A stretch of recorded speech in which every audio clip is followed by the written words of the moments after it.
ఇది రేషన్ గురించి నిలబడ్డది లైను. మరి ఇది మియాపూరు. చూడండి ఎంతమంది లైన్ మాకు ఒక రేషన్ డిపో కాడ. మన ప్రభుత్వాలు రేషన్ డిపోలు చూడండి ప్రజలు ఎంత ఇబ్బంది పడతారు ఒక రేషన్ బియ్యం గురించి.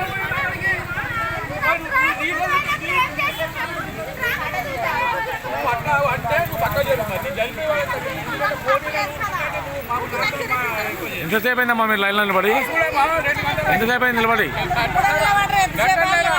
ఎన్ని రోజులకు ఒకసారి తీస్తున్నారు ఇది? ఎప్పుడు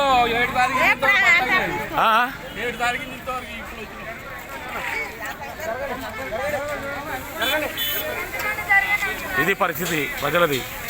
మరి ప్రభుత్వాలు ఇట్లా పాలిస్తున్నాయి ప్రజల్ని. రేషన్ బియ్యం ఇస్తామని ఉచితంగా రేషన్ బియ్యం ఇస్తామని గంటల తరబడి ఇట్లా లైన్లు నిలబడటం ధర్మం కాదు. మరి ఇంతమంది ప్రజల్ని ఒకటిసారి ఇంత ఇబ్బందులు పెట్టడం తగదు. ప్రభుత్వాలు మేలుకోవాలి. లేని ఏడల శివసాయి హ్యూమన్ రైట్స్ అనేది ప్రతి ప్రజల గురించి పోరాడుతూనే ఉంటుంది. హ్యూమన్ రైట్స్ అనేది ప్రజల గురించే స్థాపించబడ్డది.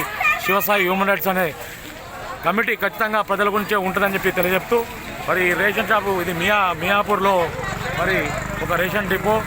ఈ దుకాణం నెంబర్ కూడా కనిపిస్తుంది మీకు. మరి ప్రజలు ఇంత ఇబ్బంది పడతారు చూడండి. ఇట్లాంటి ప్రభుత్వాలు ఉన్నంతకాలం ప్రజలు ఇట్లా క్యూ కట్టాల్సిందే తప్పదు. మరి మనకి ప్రభుత్వాలు వద్దు, ఈ పాలన వద్దు, బంగారు తెలంగాణ వద్దు, భవిష్యత్ తెలంగాణ కావాలని చెప్పి వ్యవసాయ కమిటీ ద్వారా తెలియజెప్తున్నాము.